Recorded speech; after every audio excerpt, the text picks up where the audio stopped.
In other words, he's saying, listen, this is a prophetic picture of something that has been held for you. It's not about the land of Israel that those people are going into. That was their destiny back then. But he's saying the rest that he's promising is rest for you, your souls. A supply that makes you never weary, so that you can rise up with the wings like eagles and never faint. There's a supply on every conceivable level, emotionally. Oh, Lord, I don't know if I can handle one more difficult person in my life. Yes, you can. You just got to shift your dependency. You got to shift. Well, how do I do that? Well, that's what Sunday's about. We are shifting into a God supply. We are worshiping because we're trying to improve our connection with that infinite supply that is Him. His love fueling you makes people tolerable. Not just tolerable, beautiful. You're happy to serve them, to bless them, to walk with them. Oh, I think I need to cut back on the number of people in my life because they're just so difficult. Yeah, Jesus didn't have any of that. He didn't have any difficult people, ever. No, he just had supply so much greater than the need.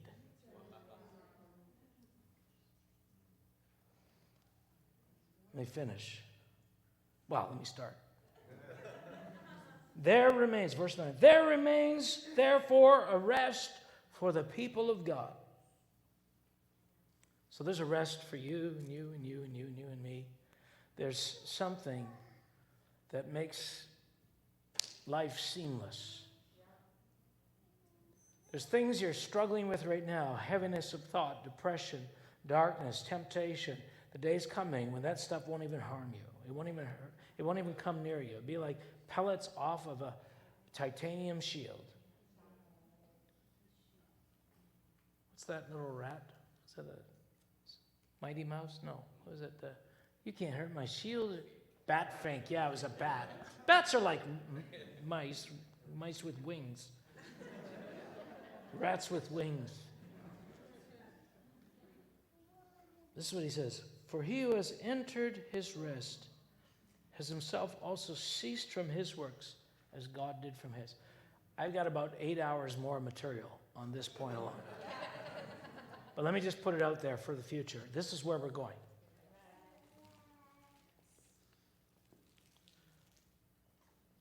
The way that you enter into God's rest is you cease from your works.